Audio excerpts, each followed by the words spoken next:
Hernando Nando Vergara isang, malakas na kalabog sa bintana ng kanyang mamahaling sasakyan ang pumunit sa nakabibinging katahimikan.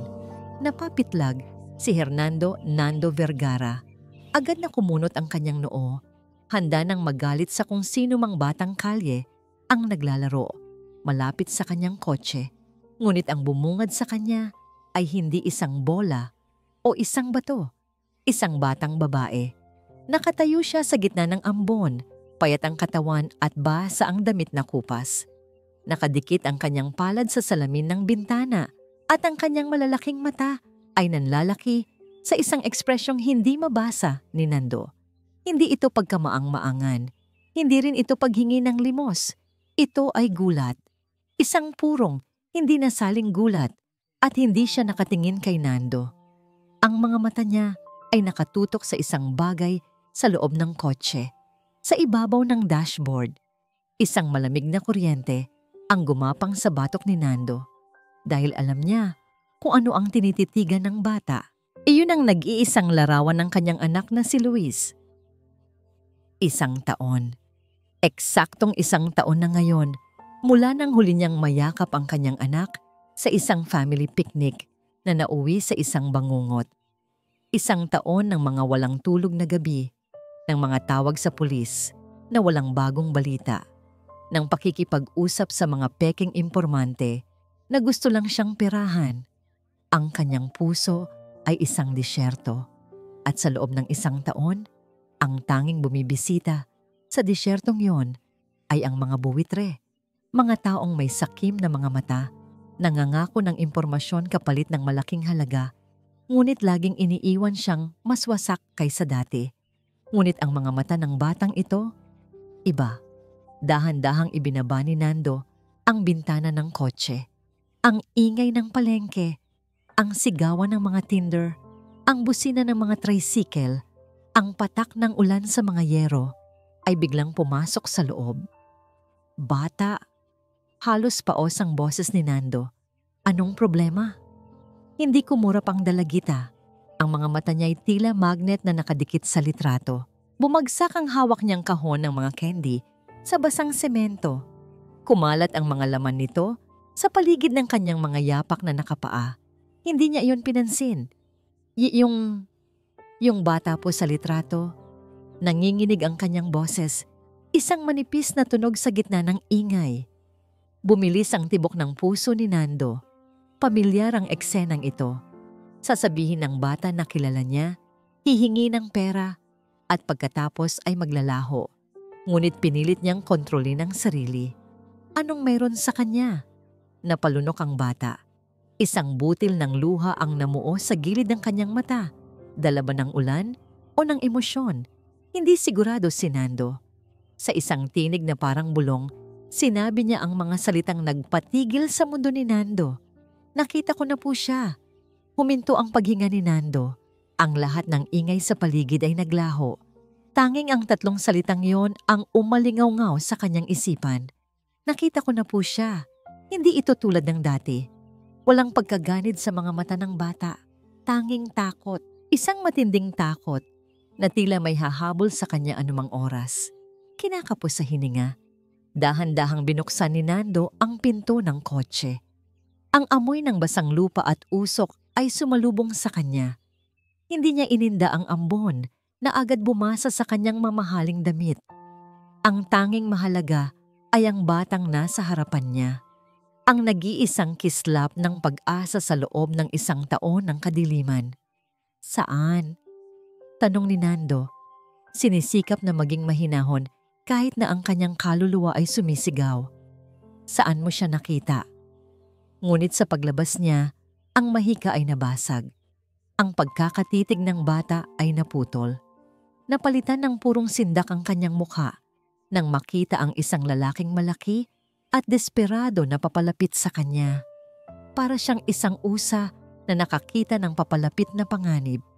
Sandali lang bata, huwag kang matakot, sigaw ni Nando.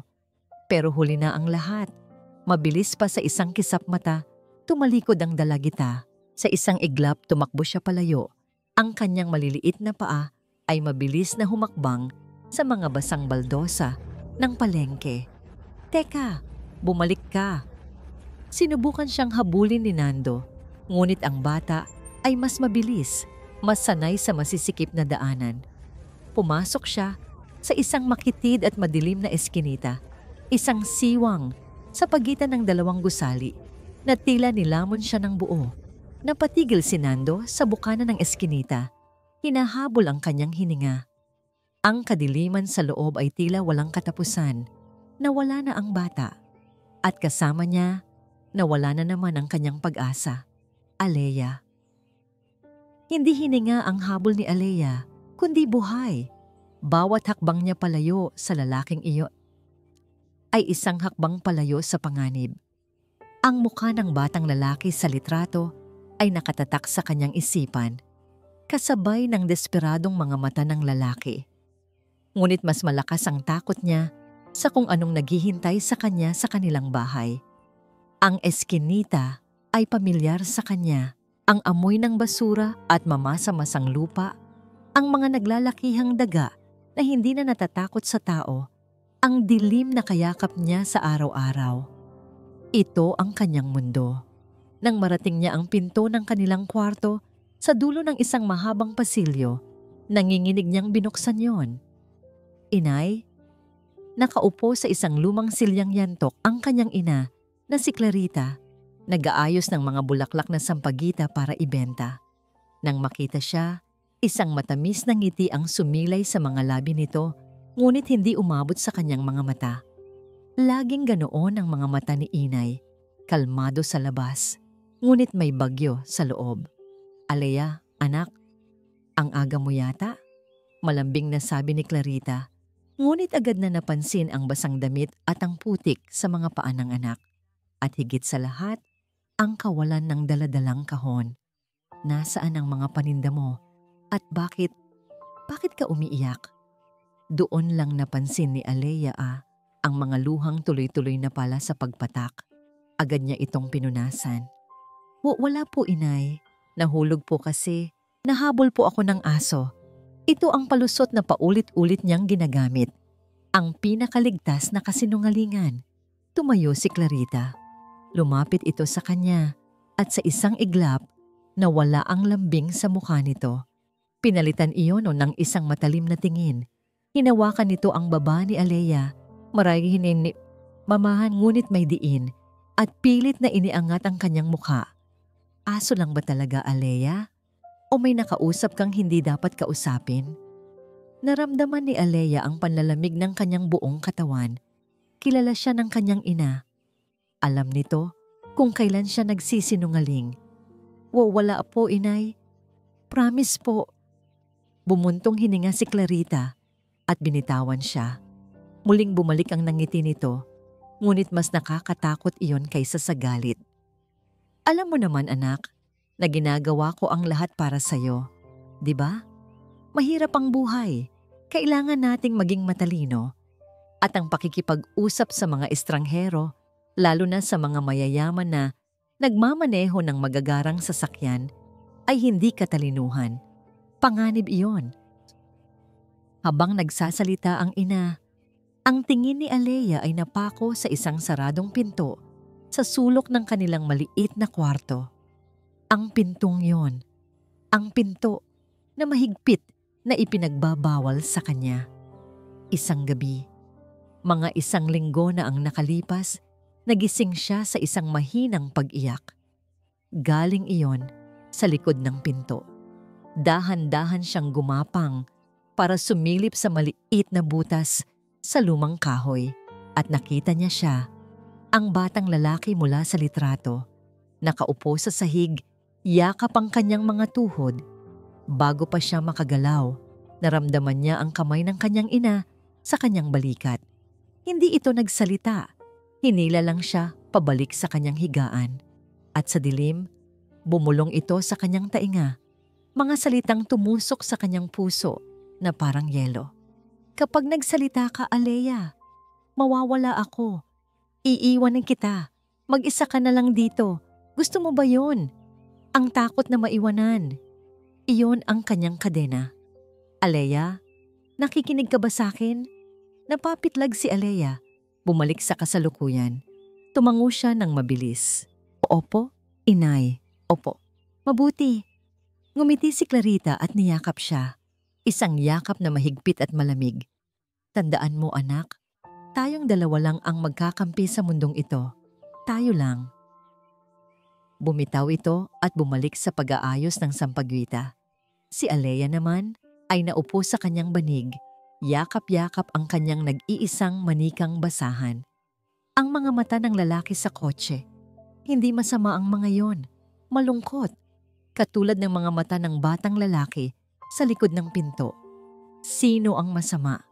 Ang lalaking naghahanap? O ang nanay niyang nagtatago? Ang gulo sa isip niya ay biglang pinutol ng isang tunog mula sa labas. Isang malinaw, malakas, at hindi mapagkakamalang katok sa kanilang pinto. Tok! Tok! Tok! Agad na napatingin si Clarita sa pinto. Nanlaki ang mga mata sa gulat at pag-aalala. Mabilis itong nagsignal kay Alea na manahimik, isang daliri sa kanyang mga labi. Dahan-dahan, sa utos ng isang hindi maipaliwanag na kaba, gumapang si Alea papunta sa isang maliit na siwang sa dingding na yari sa pinagtagpi-tagping kahoy. Sumilip siya at huminto ang kanyang paghinga. Nakatayo sa labas ng kanilang pinto. Basang-basa sa ulan, ngunit may determinasyon sa kanyang mga mata ay ang lalaking may-ari ng kotse. Ang ama ng batang lalaki sa litrato.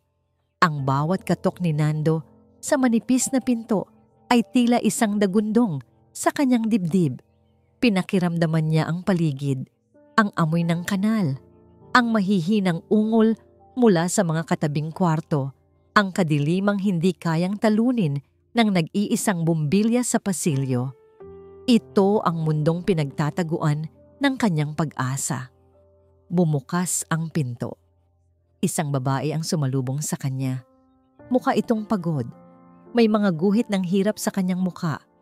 Ngunit may dala itong isang ngiti. Isang nangiti na tila nagsasabing isa siyang inang gagawin ang lahat para sa kanyang anak. Sir, magandang gabi po. Ano po ang maitutulong ko sa inyo? Tanong nito sa isang mahinahong boses. Siya na siguro ang ina. Si Clarita. Hinahanap ko ang batang babae na nakatira dito. Diretsong sabi ni Nando. Ang anak mo. Nagkita kami kanina sa palengke. Agad na nagbago ang ekspresyon ng babae. Ang ngiti ay napalitan ng pag-aalala. Sumilip ito sa likuran niya at doon, nakita ni Nando si Alea, nakakapit sa palda ng ina, ang mukha ay nakatago. Ah, si Alea po, sabi ni Clarita. Tila biglang naintindihan ng lahat. Naku sir, pasensya na po kayo. Medyo malikot po talaga ang imahinasyon ng batang yan. Ano po bang sinabi niya sa inyo? Ang galing niyang magkunwari. Napakagaling. Ngunit hindi na paluloko si Nando. Sinabi niya na nakita niya ang anak ko. Mariing sabi ni Nando. Inilabas ang wallet at muling ipinakita ang litrato ni Luis. Tinitigan ito ni Clarita. Pagkatapos ay malungkot na umiling. Sir, pasensya na po talaga. Minsan nakakapanood po kasi siya ng mga balita sa TV ng kapitbahay. Baka po doon niya nakita ang litrato ng anak ninyo. Alam niyo na po, bata. Isang perpektong sagot. Isang sagot na magpapaisip sa sinuman na nagkakamali lang sila. Gusto kong makausap ang bata, giit ni Nando. Naku sir, natutulog na po. Mabilis na sagot ni Clarita. Kahit nakitang-kita ni Nando ang anino ni Alea sa likod niya. Huwag po kayong mag-alala. Kakausapin ko po siya. Pagsasabihan ko na huwag magsalita ng kung ano-ano sa mga hindi niya kakilala. Mayroong kakaiba sa paraan niya ng pagsasalita.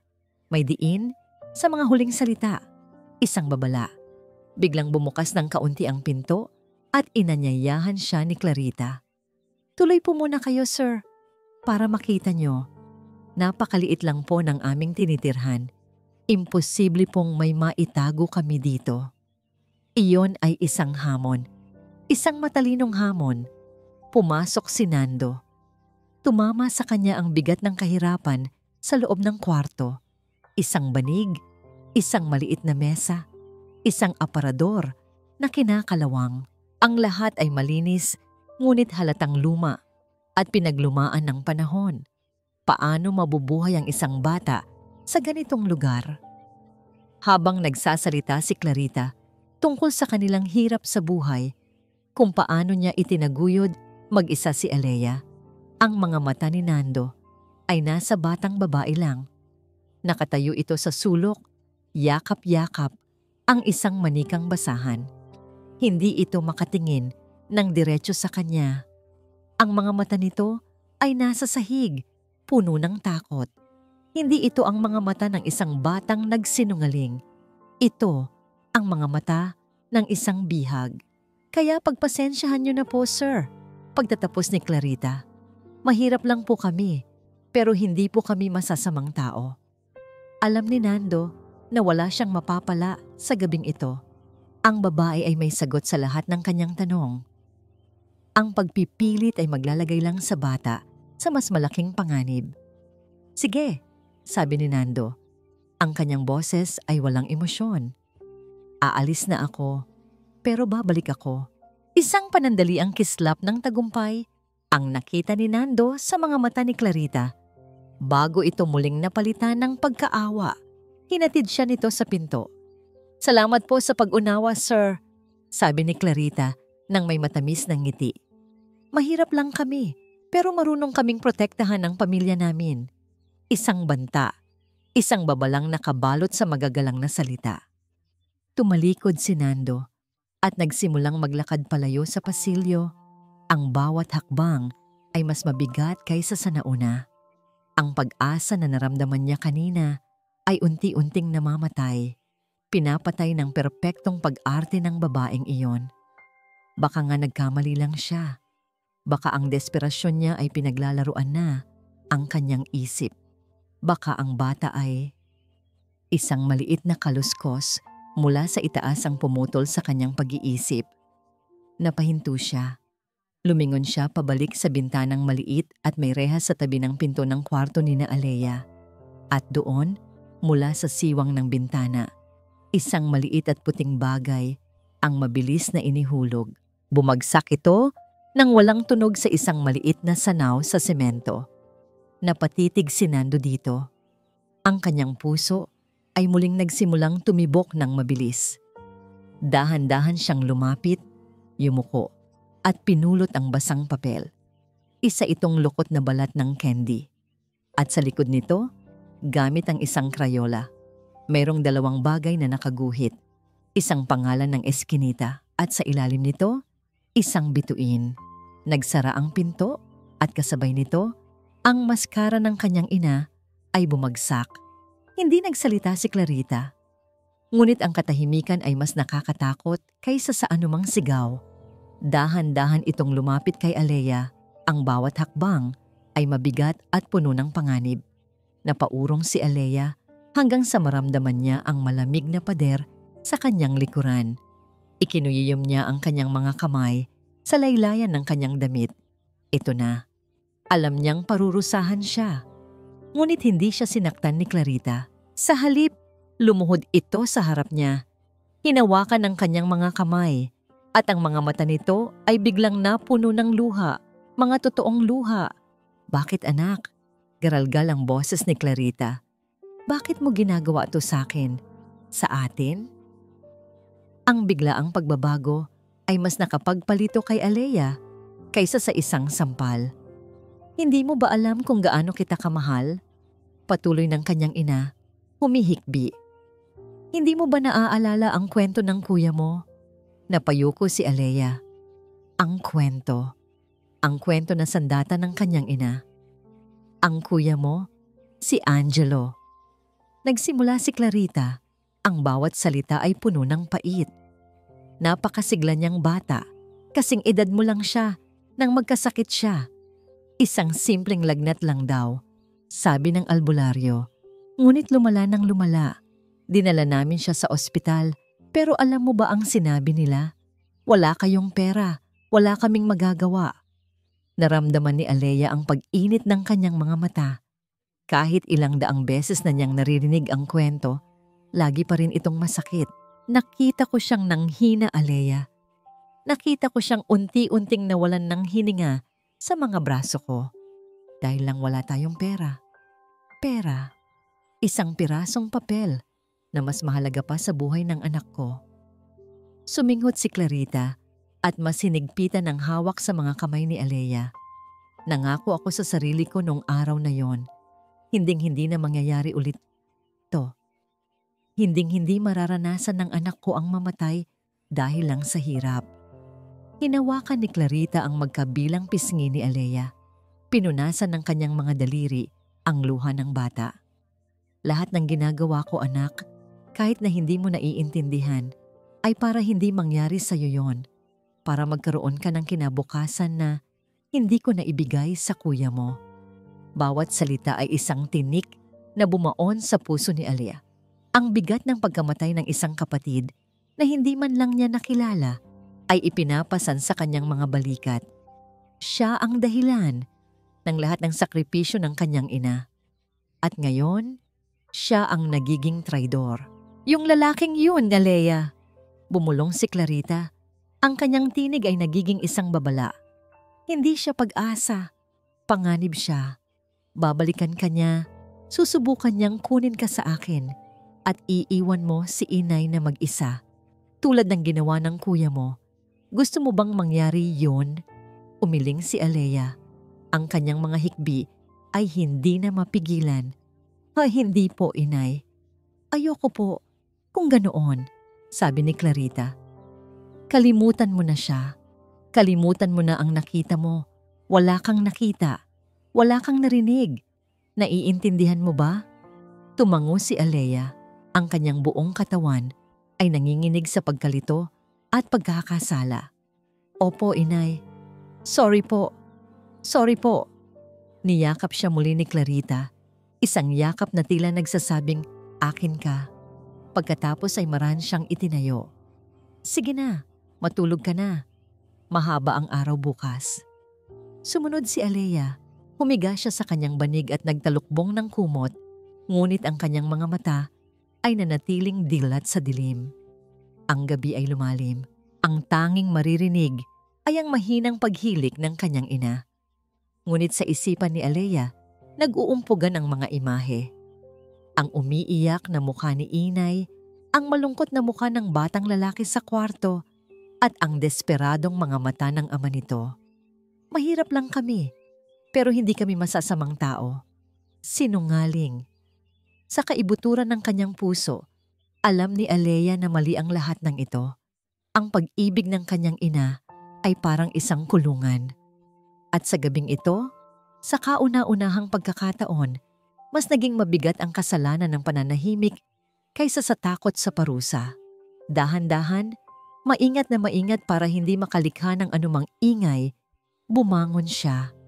Kinapa niya sa ilalim ng kanyang unan ang isang maliit na upod ng lapis na itinago niya. Pagkatapos ay lumapit siya sa kahon ng mga sampagita na ibebenta niya bukas. Kumuha siya ng isang piraso ng papel na pambalot. Sa liwanag ng buwan na tumatagos sa maliit na bintana, nanginginig niyang isinulat ang pangalan ng eskinita na minsan niyang narinig na binanggit ng kanyang ina sa isang kausap sa telepono. Eskinita de Estrella. Sa ilalim nito, gumuhit siya ng isang maliit na bituin. Ang simbolo na nakapinta sa pader sa dulo ng eskinita, kupas na, ngunit naroon pa rin. Tinitigan niya ang maliit na papel. Ito ay isang pagtataksil sa kanyang ina. Ngunit ito rin ay isang pag-asa para sa isang batang katulad niya. Dahan-dahan siyang lumapit sa bintana. Ang puso niya ay kumakarera. Ang mga rehas ay masikip, ngunit may sapat na puwang. Itinupi niya ang papel sa pinakamaliit na sukat na kaya niya. Ipinikit niya ang kanyang mga mata. At sa isang dasal na walang tunog, binitiwan niya ito. Pinanood niya itong mahulog sa dilim, isang puting tuldok na nilamon ng gabi. Bumalik siya sa kanyang higaan. Ang kanyang puso ay kumakabog ng napakabilis. Hindi niya alam kung may makakakita ba noon. Hindi niya alam kung babalik pa ba ang lalaki. Ngunit sa gabing iyon, sa gitna ng takot, may isang maliit na binhi ng katapangan ang nagsimulang tumubo sa puso ni Alea. Kinabukasan ang lahat ay tila normal. Ginigising siya ng kanyang ina na may pilit ng ngiti. Walang pinag-usapan tungkol sa nangyari kagabi. Inabutan siya ni Clarita ng bagong tinda, hindi na candy, kundi mga kwintas ng sampagwita. "Mag-ingat ka anak," sabi lang nito. Lumabas si Alea at pumwesto sa karaniwan niyang lugar malapit sa simbahan. Ang kanyang mga mata ay hindi sa mga dumadaan nakatingin, kundi sa kalsada. Naghahanap ng isang pamilyar na itim na kotse. Ngunit wala. Lumipas ang ilang oras. Ang pag-asa niya ay unti-unti na namang nauubos. Baka hindi na ito babalik. Baka hindi nito nakita ang papel. At pagkatapos, nakita niya siya. Hindi ang lalaking mayaman. Isang ibang lalaki. Matangkad, malaki ang katawan, at may peklat na bumabagtas sa kanyang kaliwang kilay. Nakatayo ito sa di kalayuan, seryosong nakikipag-usap sa kanyang ina. Hindi marinig ni Alea ang kanilang pinag-uusapan, ngunit nakikita niya ang takot sa mukha ni inay. Nakikita niya kung paano ito tumatango sa bawat salita ng lalaki. Ang lalaki ay tumingin sa direksyon ni Alia. Ang mga mata nito ay malamig, walang emosyon, at tila tumatagos sa kanya. Isang bagong uri ng takot ang gumapang sa puso ni Alea. Isang takot na mas madilim at mas mapanganib. Ang problema pala ay hindi lang si inay. May iba pa. At mukhang mas nakakatakot sila. Hawak ni Nando ang basang balat ng candy na parang isang hiyas. Sa loob ng isang taon, puro kasinungalingan at maling impormasyon ang kanyang pinanghawakan. Ngayon lang siya nakatanggap ng isang bagay na may bigat ng katotohanan. Gaano man ito kagaan sa kanyang palad. Esquinita de Estrella. Kinabukasan, bago pa man sumikat ang araw, naroon na siya. Iniwan niya ang kanyang kotse sa di kalayuan para hindi makatawag ng pansin. Habang naglalakad siya palapit, ang maingay na palengke kahapon ay isa ng tahimik na lugar, naghahanda pa lang para sa isang bagong araw. Nakita niya ang eskinita, masikip ito at madilim. Tila isang sugat sa pagitan ng dalawang naglalakihang gusali na naghihingalo na. Sa pader sa bukana, kupas na at halos hindi na makita ay ang isang guhit ng bituin. Humigpit ang kapit ni Nando sa litrato ni Luis sa kanyang bulsa. Pumasok siya. Ang bawat hakbang sa loob ay parang paglusong sa ibang mundo. Ang mga nakasampay na damit ay tila mga bandila ng pagsuko. Ang amoy ay pinaghalong luma, basa at kahirapan. May mga pintong nakasara, may mga bintanang sumisilip sa kanya. Ngunit sa sandaling magtama ang kanilang mga mata, mabilis itong nagsasara. Sinubukan niyang magtanong. Isang matandang babae na nagwawalis sa harap ng kanyang pinto, ang tinalikuran lang siya. Isang grupo ng mga lalaking nagkakape, ang tinitigan lang siya na para bang isa siyang multo, walang nagsalita. Ang takot ay nakahawa sa hangin. Mas makapal pa kaysa sa polusyon ng syudad. Alam ni Nando na hindi ito isang simpleng kaso. Hindi ito trabaho ng isang desperadong inalang. Ito ay isang bagay na mas malaki, isang bagay na kayang patahimikin ang isang buong komunidad. Ngunit hindi siya susuko. Nagpatuloy siya sa paglalakad, papalalim sa eskinita, hinahanap ang kahit anong senyales, kahit anong bakas. At doon, hinarangan ang kanyang daan. Hindi siya nagsalita. Basta na lang siyang lumitaw mula sa isang madilim na sulok. Isang lalaking matangkad, malaki ang katawan, at may peklat na bumabagtas sa kanyang kaliwang kilay. Ang kanyang mga mata ay walang kabuhay-buhay, parang 2 piraso ng basag na bote. "Naliligaw ka yata, boss?" sabi ng lalaki. Ang kanyang boses ay kalmado, ngunit may talim. Napatigil si Nando. Pinilit niyang maging matatag. "May hinahanap lang ako." Maraming nawawala dito, sagot ng lalaki. Hindi inaalis ang tingin sa kanya. Pero mas maraming nawawala kapag naghahanap sila ng hindi dapat hanapin. Isang babala, malinaw at direkta. Kilala mo ba si Clarita? Tanong ni Nando. Sinusubukan ang kanyang kapalaran. Isang bahagyang nangisi ang gumuhit sa labi ng lalaki. Sa lugar na to, boss, lahat kami ay pamilya, nagtutulungan. At ayaw namin sa mga tagalabas na nakikialam sa pamilya namin. Hinawakan ni Nando ang kanyang cellphone sa bulsa. Mayaman siya, makapangyarihan sa kanyang sariling mundo ng negosyo. Ngunit dito, sa eskinita na ito, ang pera at kapangyarihan niya ay walang silbi. Ang tanging batas dito ay ang batas ng takot. Alam niyang wala siyang laban kung pisikalan. Ngunit ang mga salita ng lalaki ay hindi nagdulot sa kanya ng takot. Nagdulot ito ng kumpirmasyon. Tama siya. Nasa tamang lugar siya. Babalik ako, matigas na sabi ni Nando. Bahala ka, boss, sabi ng lalaki. Tumagilid ito para bigyan siya ng daan. Pero sa susunod na maligaw ka, baka hindi ka na makalabas. Naglakad palayo si Nando. Nararamdaman niya ang mga mata ng lalaki na nakatutok sa kanyang likuran hanggang sa makalabas siya ng eskinita. Pagbalik niya sa kanyang kotse, ang kanyang mga kamay ay nanginginig hindi sa takot, kundi sa galit at determinasyon. Tama ang lalaki. Hindi niya ito kayang mag-isa. Kailangan niya ng tulong na mabibili ng pera. Kinuha niya ang kanyang cellphone at tinawagan ang numero ng isang tao na matagal na niyang hindi kinakausap. Isang dating pulis na ngayon ay nagtatrabaho bilang private investigator. Romano? Nando to. Kailangan ko ng tulong mo. Isang malaking pabor.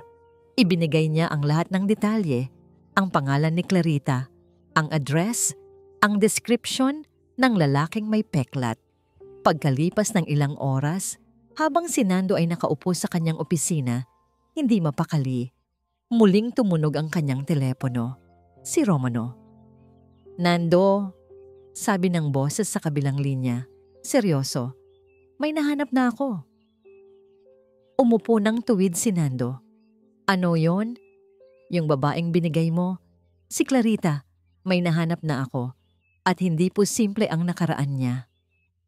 Ang takot ay parang lason. Unti-unti itong gumagapang sa iyong mga ugat hanggang sa ang buong katawan mo ay hindi na makagalaw. Ganoon ang naramdaman ni Alea mula nang makita niya ang lalaking may peklat na kausap ang kanyang ina. Ang pangalan niya pala ay Marco.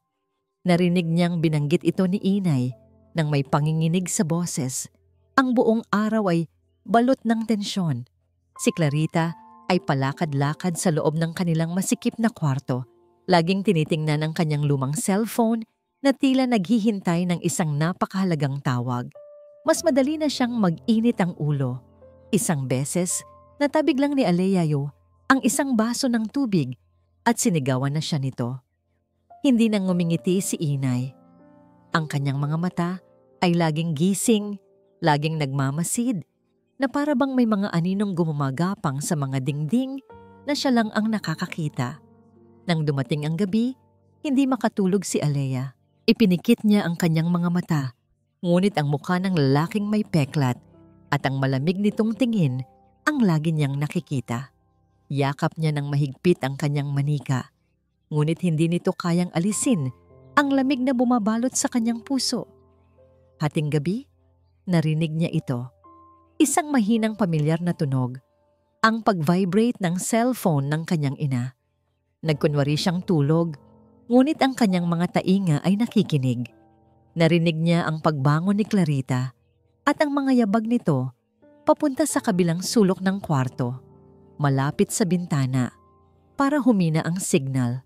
Opo, sir.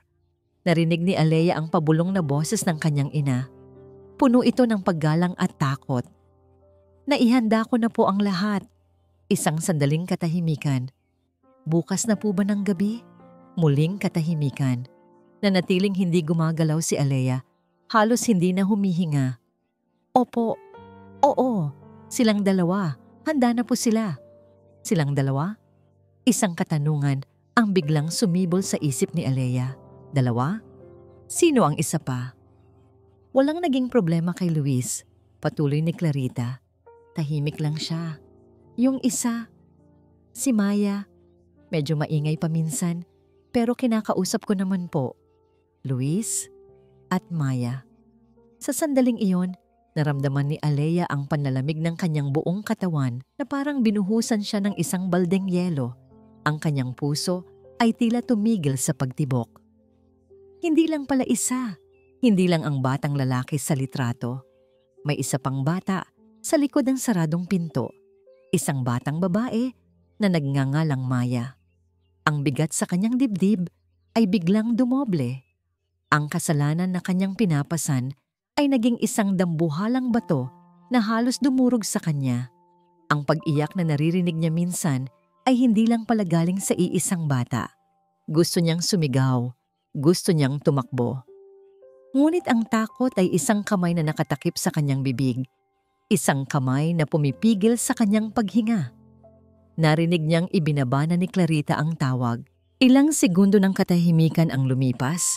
Isang katahimikan na mas nakakabingi kaysa sa anumang ingay. Pinilit ni Alea na pakalmahin ang kanyang sarili. Ipinikit niya ang kanyang mga mata nang mahigpit, umaasang sa kanyang pagmulat. Isa lang itong masamang panaginip. Bigla, isang malakas na langit-langit sa sahig ang bumasag sa katahimikan. Ang tunog ng isang taong humakbang papalapit sa kanyang higaan. Nag-freeze si Alea. Naramdaman niya ang presensya ng kanyang ina na nakatayo sa tabi niya, nakatingin sa kanya sa dilim. At sa isang boses na malamig at walang emosyon, bumulong ito. Alea, gising ka pa ba? Clarita. Nakikita ni Clarita ang panginginig ng kumot. Alam niyang gising si Alea. Alam niyang narinig nito ang lahat. Isang bahagi niya ang gustong sumigaw, ang gustong magalit. Ngunit mas matalino siya roon. Ang galit ay nakakasindak, pero ang awa at pag-ibig, iyon ang tunay na nakakatali. Dahan-dahan siyang naupo sa gilid ng banig. Hindi niya binuksan ang ilaw. Sa dilim, mas madaling hubarin ang mga maskara. Anak, ang kanyang boses ay basag, puno ng isang pamilyar na pighati. Huwag kang magkunwari. Alam kong narinig mo. Tumigil ang panginginig. Dahan-dahang inalis ni Alea ang kumot sa kanyang mukha. Sa liwanag ng buwan, nakita ni Clarita ang mga luhang kumikinang sa mga mata nito. Mga luhang puno ng takot at pagkalito. Sa halip na parusahan ito, ginawa ni Clarita ang hindi inaasahan. Hinila niya si Alea at niyakap ito ng mahigpit. Naramdaman niya ang pag-atubili ng bata, ang paninigas ng katawan nito, bago ito unti-unting lumambot sa kanyang mga braso at nagsimulang humikbi. Shhh! Tahan na, anak ko. Alo ni Clarita. Hinahaplos ang buhok nito. Huwag kang matakot kay inay. Hinayaan niya itong umiyak sa kanyang dibdib. Isang kalkuladong paghihintay. Nang medyo huminahon na si Alea, nagsimula siyang magsalita. Ang kanyang boses ay isang bulong na puno ng multo ng nakaraan. Alam mo ba kung ano ang pinakamasakit na tunog sa mundo, Alea? Hindi sumagot ang bata. Nakikinig lang. Iyon ay ang katahimikan, patuloy ni Clarita. Ang katahimikan sa isang kwarto ng ospital matapos sabihin ng doktor na wala na tayong magagawa. Ang katahimikan ng isang maliit na dibdib na dati humihinga pero ngayon ay hindi na. Bumalik sa kanyang isipan ang lahat. Ang init ng lagnat ni Angelo sa kanyang mga palad. Ang amoy ng gamot at desperasyon sa public hospital. Ang pagmamakaawa niya sa mga nurse, sa mga doktor, na tingnan man lang ang kanyang anak. Ang malamig na sagot nila, pumila po kayo. Magbayad po muna kayo sa kahera. Ang pera nila, bumulong si Clarita na may pait. Ang pera nila ay mas mahalaga kaysa sa paghinga ng kuya mo. Hawak-hawak ko siya, Alea. Naramdaman ko ang huling tibok ng puso niya. Naramdaman ko siyang lumamig sa mga braso ko. Naramdaman niyang humigpit ang yakap ni Alea. Mabuti. Kailangan nitong maramdaman ang sakit niya. Kailangan nitong maintindihan. Pinangako ko sa kanya, sabi ni Clarita. Pinangako ko sa puntod niya. Hinding-hindi na muling may kukunin sa akin ang kahirapan. Hinding-hindi na. Hinarap niya si Alea. Ang kanyang mga mata ay nag-aapoy sa dilim. Yung mga batang yan, si Luis, si Maya, alam mo ba kung saan sila galing? Galing sila sa mga magulang na hindi sila kayang alagaan. Galing sila sa gutom. Galing sila sa sakit. Ang ginagawa ko, Alea, ay binibigyan ko sila ng pagkakataon. Isang pagkakataon na hindi kailanman nagkaroon ng kuya mo. Ibinibigay ko sila sa mga pamilyang mayaman, sa mga pamilyang kayang bumili ng pinakamagaling na doktor, ng pinakamasarap na pagkain. Inililigtas ko sila, anak. Hindi mo ba naiintindihan? Umiling si Alea. Pero kinuha niyo po sila, inay. Umiiyak po sila. Umiiyak sila ngayon, oo. Mabilis na sagot ni Clarita. Pero balang araw, pasasalamatan nila ako. At ang pera ay para sa atin, para sa'yo, para makapag-aral ka, para hindi mo kailangang umiyak sa sahig ng isang ospital dahil lang wala kang maibayad. Biglang nag-vibrate ang cellphone sa kanyang tabi. Isang text message. Kinuha niya ito at binasa. Mula kay Marco bukas. 9 p.m. Sa dating tagpuan, siguraduhin mong handa na ang dalawa. Ang emosyon sa kanyang mukha ay agad na naglaho. Napalitan ito ng isang malamig at kalkuladong tingin. Ibinulsa niya ang telepono at muling tumingin kay Alea. Ang anak niyang kailangang makumbinsi. Ang huling piyesa sa kanyang plano. Hinawakan niyang muli ang mukha ng bata. Yung lalaking iyon, si Nando, hindi siya ang ating tagapagligtas. Isa siyang buwitre, Alea. Katulad ng mga doktor sa ospital, aalisin niya ang lahat sa atin. Sisirain niya ang ating pamilya. Iiwan kanyang mag-isa. Hinalikan niya ito sa noo, isang halik na parang selyo. Balang araw, maiintindihan mo rin ako, anak. Lahat ng ito ay para sa'yo. Ang opisina ni Nando ay ang kanyang kaharian. Mula sa ikakwarta palapag ng Vergara Tower, ang buong syudad ay nasa ilalim ng kanyang mga paa. Dito, ang bawat utos niya ay nasusunod. Ang bawat problema ay may solusyon. Ngunit ngayon, ang kahariang ito ay tila isang hawla. Ang mga salamin na dingding ay sumasakal sa kanya. Kanina pa siya pabalik-balik sa paglalakad. Hindi mapakali. Hinihintay ang tawag ni Romano. Nang sa wakas ay tumunog ang kanyang telepono, sinagot niya ito bago pa man ito makatapos sa unang ring. Romano, anong balita? Nando, kumpirmado. Sabi ng boses sa kabilang linya. Walang paligoy-ligoy. Yung babae, si Clarita. May connection siya sa isang sindikato. Maliit lang na grupo, pero matagal nang nag-ooperate sa lugar na yan. Ang target nila ay mga batang kalye o mga anak ng mga pamilyang baon sa utang. Naramdaman ni Nando ang panlalamig ng kanyang dugo.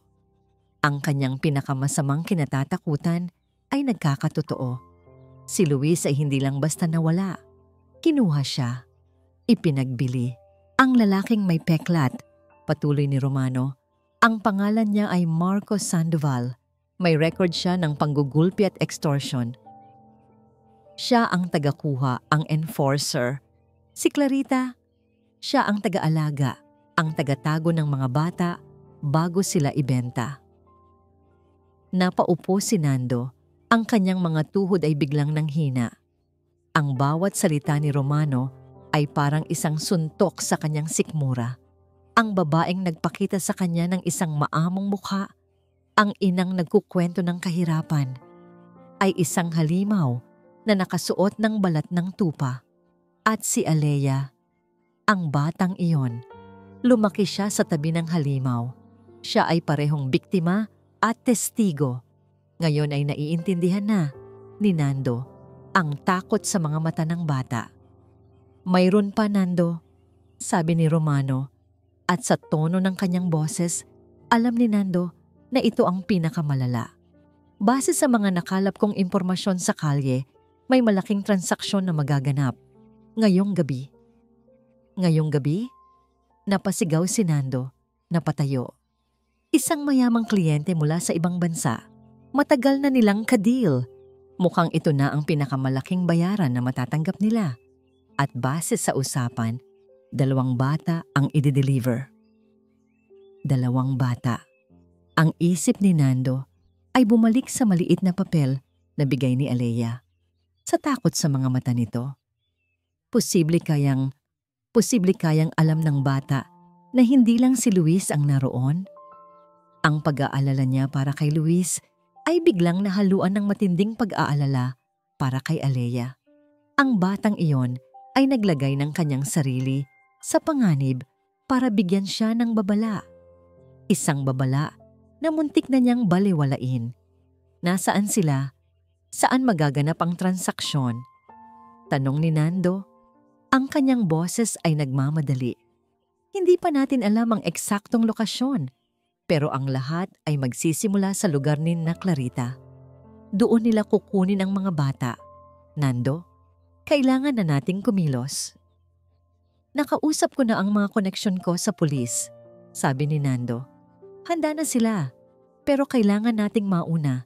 Kailangan nating masigurado ang kaligtasan ng mga bata. Iyon din ang iniisip ko, sang-ayon ni Romano. Maghanda ka. Susunduin kita dyan sa loob ng 1 oras. Pagkababa ng telepono, napatingin si Nando sa labas ng bintana. Ang araw ay unti-unti nang lumulubog sa kanluran, nag-iiwan ng kulay kahel at lilang mga guhit sa kalangitan. Isang magandang tanawin na dati niya nagbibigay sa kanya ng kapayapaan. Ngunit ngayon, ang papalubog na araw ay isang orasan. Isang paalala na ang oras para iligtas ang kanyang anak ay paubos na. Dinampot niya ang litrato ni Luis mula sa kanyang mesa. Tinitigan niya ang nakangiting mukha nito. Anak, hintayin mo si Papa. Bulong niya. Parating na ako. Pagkatapos, kinuha niya ang isa pang bagay mula sa kanyang drawer. Ang lukot na balat ng candy, ang guhit ng isang bituin, ang simbolo ng isang maliit na bata na sa gitna ng kadiliman ay nagbigay sa kanya ng liwanag. At ipinangako niya sa kanyang sarili na hindi lang ang kanyang anak ang ililigtas niya ngayong gabi. Dahil sa kabilang banda ng telepono, sinabi ni Romano ang huling mga salita na tumatak sa kanyang isipan. May isang pagkakataon lang tayo dito, Nando. Kung papalpak tayo, baka hindi na natin sila makita pang muli. Ang gabi ay bumagsak sa syudad na parang isang itim na kumot, tinatakpan ng lahat ng kulay at pag-asa. Sa loob ng isang hindi markadong van na nakaparada, ilang kanto mula sa eskinita, ang tanging liwanag ay mula sa display ng cellphone ni Nando. Bawat segundong lumilipas ay parang 1 oras. Handa na ang team. Sa hudyat mo, Nando, sabi ni Romano sa tabi niya. Ang boses ay kalmado, ngunit may tensyon. Ilang minuto pa. Kailangan nilang hintayin ang tamang tiyempo. Ayon sa impormasyon, bandang 9:00 ng gabi ang pag-alis ni na Clarita. Kailangan nilang pumasok bago pa man sila makaalis, ngunit hindi rin masyadong maaga para mahalata sila. 8:45. Ngayon na, sabi ni Nando. Ang kanyang boses ay halos hindi na lumabas. Sa isang iglap, ang katahimikan ay nabasag. Mabilis ngunit tahimik na kumilos ang team ni Romano. Mga aninong gumagalaw sa dilim. Sumunod si Nando sa likuran nila. Ang puso niya ay dumadagundong sa kanyang dibdib. Isang halo ng takot at determinasyon. Ang pagpasok sa eskinita ay mas madali ngayon. Ang mga residente na nakakita sa kanila ay mabilis na pumasok sa kanilang mga bahay. Isinara ang mga pinto at bintana. Ayaw madamay. Ang takot na minsan ay humadlang kay Nando ay siya na ngayong nagbibigay daan sa kanya. Nang marating nila ang pinto ng kwarto ni Clarita, ang lahat ay tahimik. Masyadong tahimik. Sinipa ni Romano ang pinto. Bumukas ito ng malakas. Ang tunog ay umalingaw-ngaw sa buong pasilyo. Pumasok sila. Walang laman. Ang banig ay nakatupi sa isang sulok. Ang aparador ay nakabukas at walang laman. Ang mga sampagita ay nakakalat sa sahig. Ngunit walang Clarita. Walang Alea. "Nando!" tawag ni Romano. Ang kanyang boses ay nagbabala. Pero hindi siya pinansin ni Nando. Ang kanyang mga mata ay nakatutok sa isang pinto sa kabilang dulo ng kwarto. Ang saradong pinto. Ang pinto kung saan, sigurado siya, ay naroroon ang kanyang anak. Nilapitan niya ito. Sinubukan niyang buksan, ngunit nakalock. "Buksan niyo to!" sigaw niya. 2 tauhan ni Romano ang agad na lumapit at sinipa rin ang pinto. Sa ikatlong sipa, bumigay ang lumang kahoy. Ang pinto ay bumukas, nagpapakita ng isang maliit at madilim na espasyo sa loob. Isang kwartong walang bintana at walang laman. Ang hangin ay tila nawala sa baga ni Nando. Ang lakas sa kanyang mga binti ay biglang naglaho. Ang kwarto ay walang laman, maliban sa amoy ng takot at isang maliit na kutsyon sa sahig. May ilang balat ng biskwit sa isang sulok at isang botelya ng tubig na walang laman. Mga bakas ng isang bihag, ngunit walang bata, walang Luis. Huli na sila, nakaalis na sila. "Imposible," bulong ni Nando. Napaluhod. "Imposible." Sinuri ng mga tauhan ni Romano ang buong lugar, naghahanap ng kahit anong senyales, ngunit wala. Malinis, tila planado ang lahat. Ang lahat ng pag-asa na binuo niya sa loob ng nakaraang 24 na oras, ang lahat ng lakas na nakuha niya mula sa munting piraso ng papel ay gumuho sa isang iglap. Ang disyerto sa kanyang puso ay bumalik, mas malawak at mas tuyot kaysa dati. Napayuko si Nando.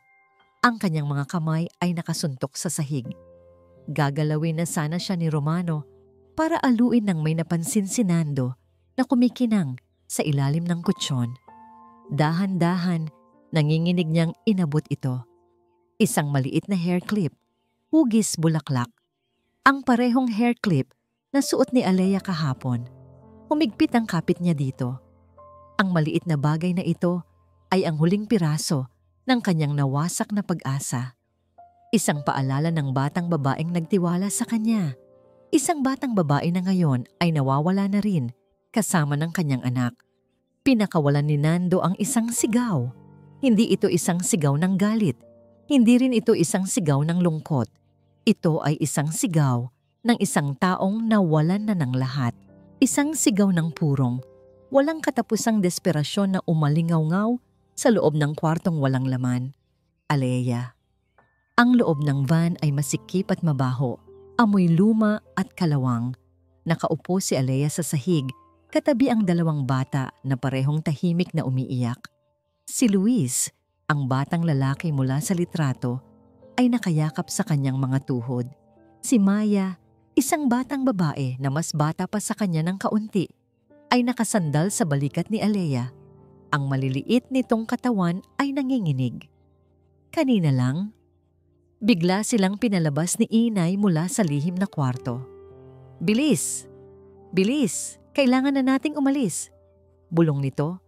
Ang mukha ay puno ng pagkasindak. Hinila sila palabas sa likurang pinto ng bahay, sa isang eskinita na hindi pa kailanman napuntahan ni Alea. Doon, naghihintay ang van na ito at si Marco. "Anong nangyayari, Inay?" tanong ni Alea habang itinutulak sila papasok. "Manahimik ka na lang, Alea. Sumunod ka na lang." Iyon lang ang sagot ni Clarita. Ngayon, habang mabilis na tumatakbo ang sasakyan, nararamdaman ni Alea ang bawat lubak sa kalsada. Si Marco ang nagmamaneho at si Clarita ay nasa tabi nito sa harap. Ang kanilang mga pabulong na usapan ay hindi marinig ni Alea, ngunit nararamdaman niya ang tensyon. Tiningnan ni Alea ang mga mukha ng 2 bata. Nakita niya sa kanila ang sarili niyang takot. Ngunit nakita rin niya ang mukha ng lalaking nasa kotse, ang ama ni Luis. Ang kanyang desperadong mga mata. Inililigtas ko sila, anak. Ang mga salita ni Inay ay umalingaw-ngaw sa kanyang isipan. Pero habang tinitingnan niya ang nanginginig na si Maya at ang tahimik na pag-iyak ni Luis, alam niyang kasinungalingan iyon. Hindi ito pagliligtas. Ito ay pagnanakaw. Pagnanakaw ng mga anak mula sa kanilang mga magulang. Ang kasalanan sa kanyang dibdib ay mas mabigat na ngayon kaysa sa takot. Tumingin siya sa paligid ng van, naghahanap. Naghahanap ng kahit ano, isang pagkakataon. At nakita niya ito, isang malaking botelya ng tubig na nakalagay sa sahig, malapit sa paanan ni Marco, halos puno pa. Nag-iisip siya ng mabilis. Ang gulo ay ang tanging paraan. Inay, sabi ni Alea. Ang kanyang boses ay nanginginig. Naiihi po ako. Hindi pwede ngayon, Alea. Magtiis ka. Pagalit na sagot ni Clarita mula sa harap. Pero hindi ko na po kaya, Inay. Pagpupumilit ni Alea, dinagdagan ng kaunting hikbi. Ano ba yan? Inis na sabi ni Marco. Patigilin mo yang anak mo, Clarita. Alea, tumigil ka sabi. Ngunit hindi tumigil si Alea. Lalo pa niyang nilakasan ang kanyang pag-iyak. Nag-umpisa na ring umiyak ng malakas si Maya, nahawa sa kanya. Ang buong van ay napuno ng ingay. Punyeta! Hindi ako makapagmaneho ng maayos dito. Sigaw ni Marco, lumingon ito sandal sa likod. At sa sandaling iyon, kumilos si Alea. Gamit ang kanyang paa, mabilis niyang sinipa ang botelya ng tubig. Tumalsik ang tubig, bumuhos sa sapatos at pantalon ni Marco. Anak ng... Malutong na mura ni Marco. Nabitawan niya ang manibela dahil sa gulat at pagkabasa. Nawalan ng kontrol ang van, umikot-ikot sa kalsada bago niya biglang inapakan ng preno. Huminto ang van nang may malakas na langit-ngit. Nasa gitna sila ng isang kalsadang katabi ng isang maingay at magulong night market. Ang mga busina mula sa ibang sasakyan ay agad na umugong sa paligid. Ito na ang pagkakataon. Ano bang problema mo? Bata ka! Sigaw ni Marco. Haharapin na sana si Alea nang may galit. Ngunit mas mabilis si Alea. Bago pa man makakilos si Clarita, inabot ni Alea ang handle ng sliding door ng van. Dahil sa biglaang pagpreno, hindi ito nakalak ng maayos. Sa buong lakas niya, itinulak niya ito. Bumukas ang pinto. Ang ingay, liwanag at amoy ng night market ay bumuhos sa loob. Hinawakan niya ng mahigpit ang kamay ni Luis. Takbo! Sigaw niya. Hinila niya si Luis palabas ng van. Narinig niya ang gulat na sigaw ni Inay. Narinig niya ang galit na sigaw ni Marco. Ngunit hindi siya lumingon. Tulong! Tulong po! Sigaw ni Alea habang hinihila si Luis. Sumusuong sa gitna ng dagat ng mga tao at mga tindahan. Ang kanilang maliliit na katawan ay madaling nakasingit sa masisikip na espasyo. Ang mahalaga ay makalayo. Makalayo sa van, makalayo kay Inay, makalayo sa kadiliman. Sa likuran nila, narinig ni Alea ang mabibigat na yabag na humahabol sa kanila. Ang anino ni Marco ay dumarating na. Ang sigaw ni Nando ay nauwi sa isang mahinang ungol ng pagkatalo. Nakaluhod pa rin siya sa sahig ng walang laman na silid, hawak ang hair clip nang biglang tumunog ang telepono ni Romano. Ano yon? Mabilis na sagot ni Romano. Nakikinig ito ng mabuti, ang mukha ay seryoso. Saan? Sigurado ka? Sige, papunta na kami. Ibinaling niya ang tingin kay Nando. At sa unang pagkakataon, sa gabing iyon, isang kislap ng pag-asa ang lumitaw sa mga mata ng veteranong investigador. Nando, tumayo ka dyan. May tumawag. Hindi kumilos si Nando. Ang kanyang isip ay blanko. Nando, sigaw ni Romano. Niyugyug ang kanyang balikat. Isang tindera sa Divisoria Night Market. May dalawang bata raw na tumatakbo, kamukhang kamukha ng nasa flyer na pinakalat mo.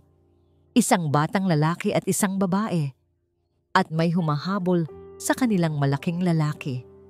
Ang mga salita ay unti-unting tumagos sa pader ng desperasyon ni Nando. 2 bata, 1 lalaki at 1 babae. May humahabol, si Alea. Ang matapang na batang yon. Gumawa siya ng paraan.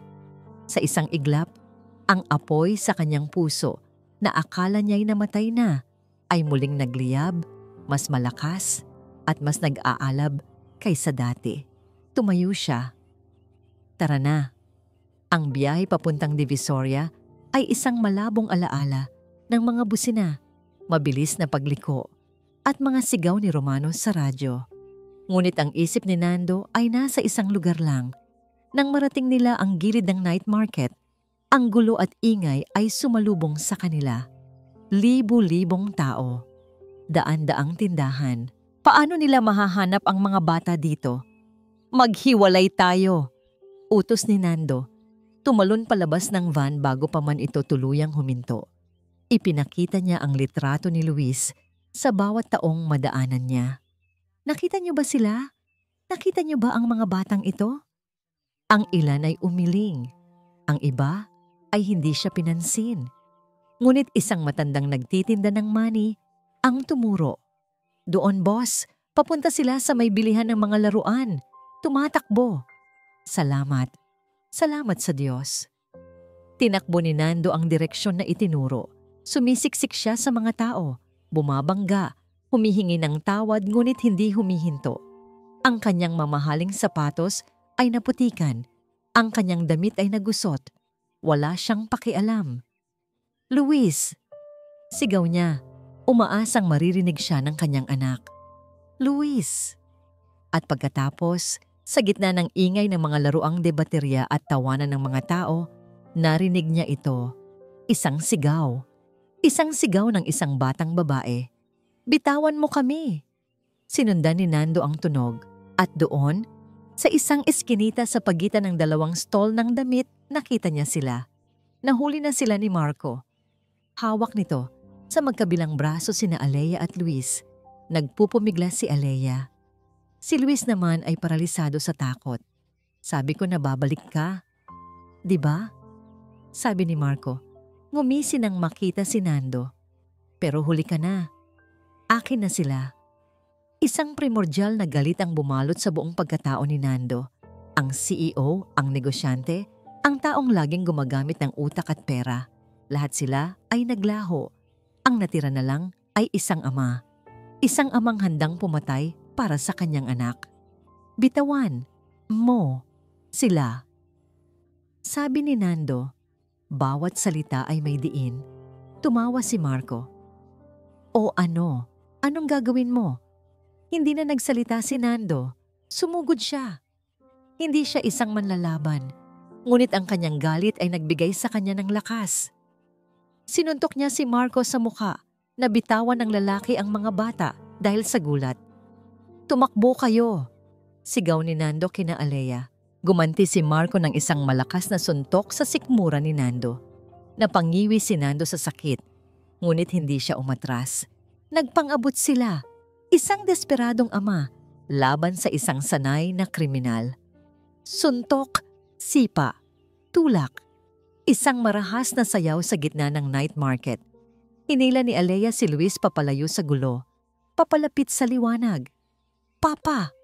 Sa wakas ay narinig ni Nando ang salitang 1 taon na niyang gustong marinig. Lumingon siya. At sa sandaling iyon, nakita ni Marco ang kanyang pagkakataon. May dinukot ito mula sa kanyang likuran. Isang patalim. Ngunit bago pa man nito magamit, dumating na ang mga pulis kasama si Romano. Pulis! Bitawan mo iyan! Itinaas ni Marco ang kanyang mga kamay, pero sa kanyang mukha ay may ngisi ng isang taong alam na hindi pa tapos ang laro. Sa gitna ng kaguluhan, isang taxi ang biglang huminto sa tabi ng kalsada. Bumukas ang pinto. Si Clarita. Napatigil siya. Nanlaki ang mga mata sa eksenang nakikita niya. Si Marco na napapaligiran ng pulis, si Nando na duguan ngunit nakatayo. At si Alea na hawak-hawak si Luis, nakatingin sa kanya. Ang kanilang mga mata ay nagtagpo, ang ina at ang anak. Ang mundo ay tila huminto. Si Alea ay nakatayo sa pagitan ni Nando, ang lalaking sumisimbolo sa katotohanan, at ni Clarita, ang babaeng kumakatawan sa lahat ng kasinungalingan na kanyang kinagisnan. Kailangan niyang pumili. Ang lahat ng ingay sa paligid, ang sirena ng pulis, ang bulungan ng mga usisero, ang mga sigaw ni Marco ay naglaho sa pandinig ni Alea. Ang tanging nakikita niya ay ang kanyang ina na nakatayo sa tabi ng taxi. Ang mukha nito ay isang maskara ng gulat at desperasyon. Si Nando ay lumapit sa kanila, duguan ng labi, ngunit ang mga mata ay nakatuon lang kay Luis. Lumuhod ito. "Luis, anak." Sa unang pagkakataon, nagsalita si Luis. "Papa." At yumakap ito nang mahigpit sa kanyang ama. 1 taon ng paghihintay ang natapos sa yakap na yon. Napanood ni Alea ang lahat. Isang bahagi niya ang masaya, ngunit isang bahagi ang nasasaktan dahil sa tabi ng eksenang yon, nakita niya ang pagkatalo sa mga mata ng kanyang ina. Biglang kumilos si Clarita. Lumapit siya, hindi bilang isang kriminal, kundi bilang isang ina. "Alea, Luis, anong ginagawa niya sa inyo?" Sigaw ni Clarita. Itinuturo si Nando. "Pulis, tulungan niyo kami. Tinatangay ng lalaking yan ang mga anak ko." Isang napakagaling na pag-arte, napakakumbinsido, napatingin ang mga pulis sa kanya. Pagkatapos ay kay Nando, nalilito. "Hindi yan totoo," sigaw ni Nando. Yakap pa rin si Luis. "Siya ang kumuha sa anak ko." "Nagsisinungaling siya," ganti ni Clarita. Nagsimula ng umiyak. Dahil mayaman siya, tingin niya kaya niyang bilhin ang lahat, pati ang mga anak ko. "Alea, anak, halika rito. Halika kay inay." Iniabot ni Clarita ang kanyang kamay.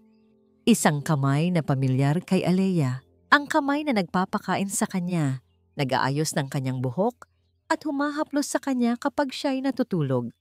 Ngunit ito rin ang kamay na nagkulong kay Luis at Maya. Ang kamay na humawak sa kanya para pigilan siyang magsalita. Tumingin si Alea kay Nando. Nakita niya ang pasa sa mukha nito, ang dugo sa labi. Nakita niya kung paano nito ipinagsapalaran ang lahat para sa isang batang hindi nito kadugo, para sa kanya. At tumingin siya kay inay. Sa likod ng mga luha nito, nakita na niya ngayon ang kasakiman, ang pagmamanipula, ang pag-ibig na nakakasakal. "Alea," pakiusap ni Clarita. Ang boses ay nanginginig na. "Pamilya tayo. Tayong dalawa lang. Huwag mo akong iiwan." Ang mga salitang dati daday kadena niya, ngayon ay naging susi. Tayong dalawa lang. Isang kasinungalingan.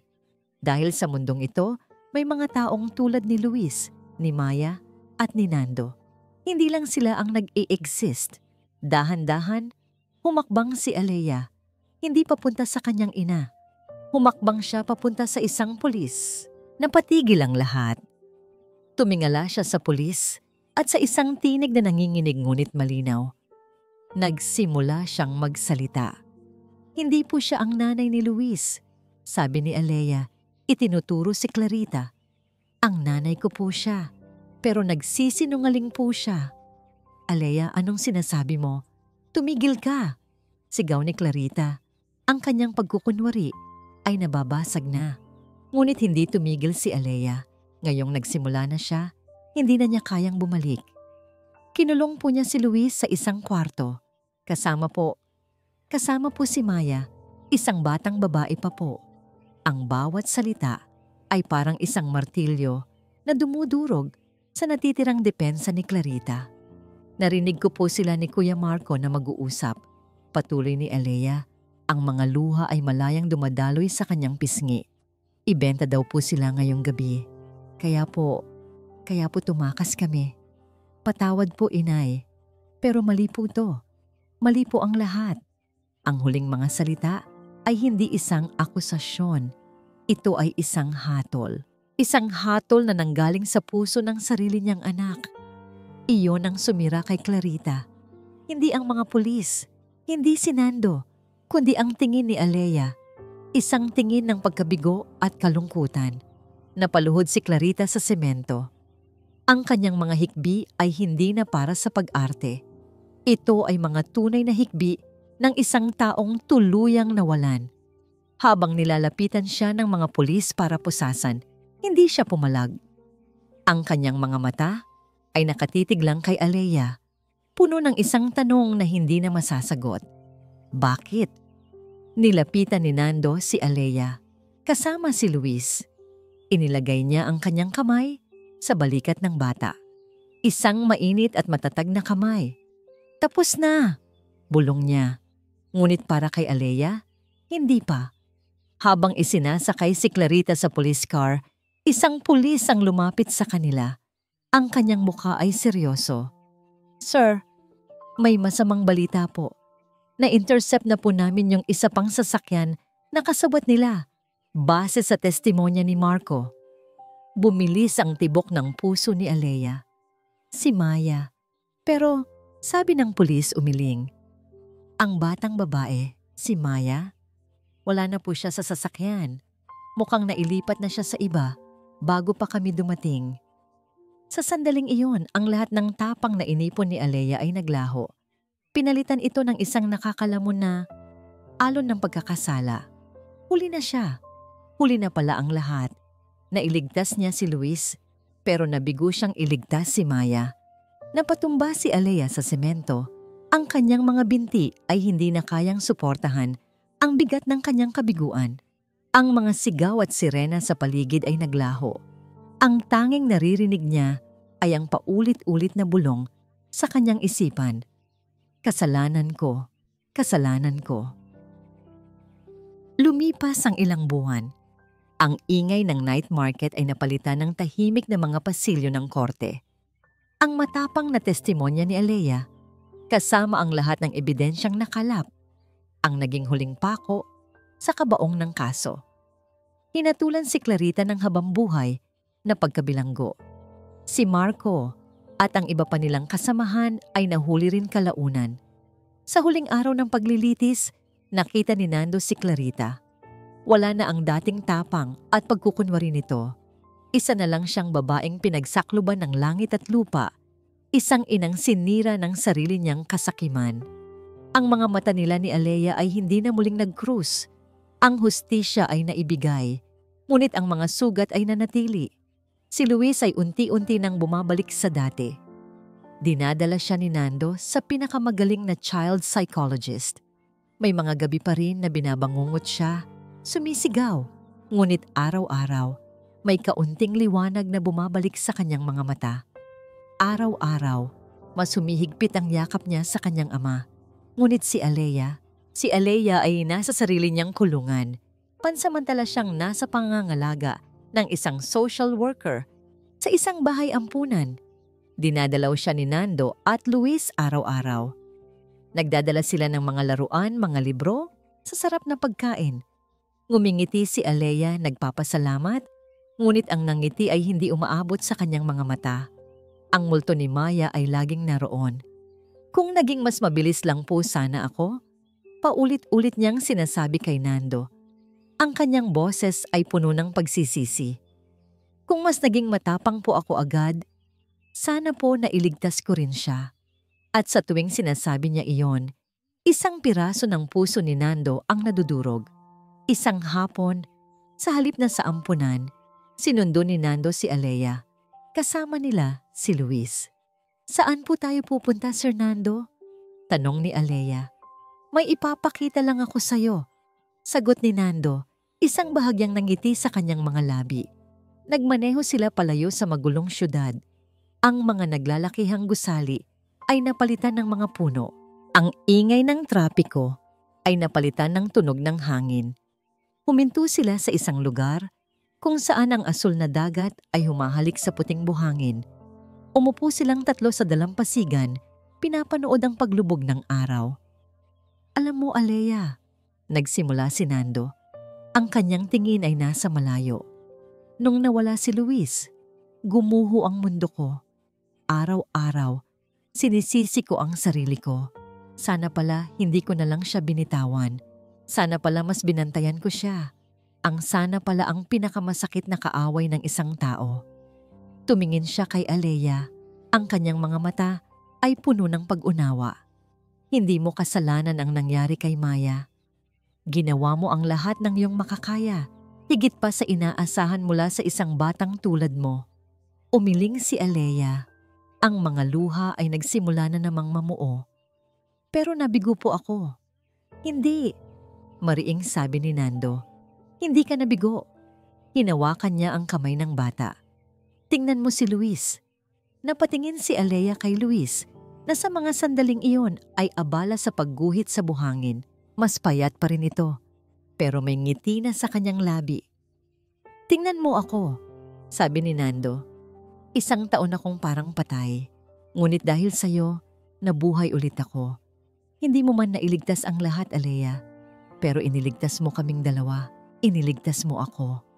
Ang mga salitang iyon ay tila isang susi na nagbukas sa lahat ng nakakulong na emosyon sa puso ni Alea. Humagulgol siya. Isang iyak ng kalungkutan, ng pagkakasala.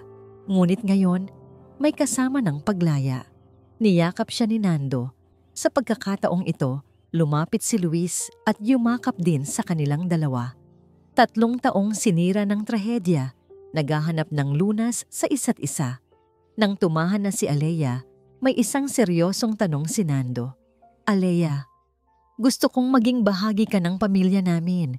Gusto naming maging pamilya mo. Napatitig si Alea sa kanya. Ang kanyang mga mata ay nanlalaki sa gulat. Hindi para bayaran ang ginawa mo, mabilis na dagdag ni Nando, kundi dahil sa maikling panahon na nakilala ka namin, naging parte ka na ng buhay namin. Dahil ang pamilya ay hindi lang sa dugo, Alea. Nasa pagpili, nasa pag-ibig, at pinipili ka namin. Tumingin si Nando kay Luis. Anak, okay lang ba sa'yo kung magiging ate mo si Alea? Sa unang pagkakataon, mula nang mangyari ang lahat, isang malawak at totoong ngiti ang sumilay sa labi ni Luis. Tumango ito. Hinawakan niya ang kamay ni Alea. Gusto ko pong maging ate ka. Napatingin si Alea mula kay Nando, papunta kay Luis at pabalik. Sa kanilang mga mata, wala siyang nakitang awa. Ang nakita niya ay pagtanggap, pagmamahal, isang tahanan. Tumango si Alea, hindi na makapagsalita. Ang mga luha ay muling bumagsak sa kanyang mga pisngi. Ngunit sa pagkakataong ito, hindi na sila mapait. Sila ay mga luha ng pag-asa. Habang ang araw ay tuluyang lumubog sa abot-tanaw, nag-iiwan ng isang bagong simula. 3 anino ang magkayakap sa dalampasigan. Isang pamilyang binuo hindi ng dugo, kundi ng mga sira-sirang piraso na pinagdikit ng tapang, pagpapatawad at pag-ibig. Isang pamilya ng puso.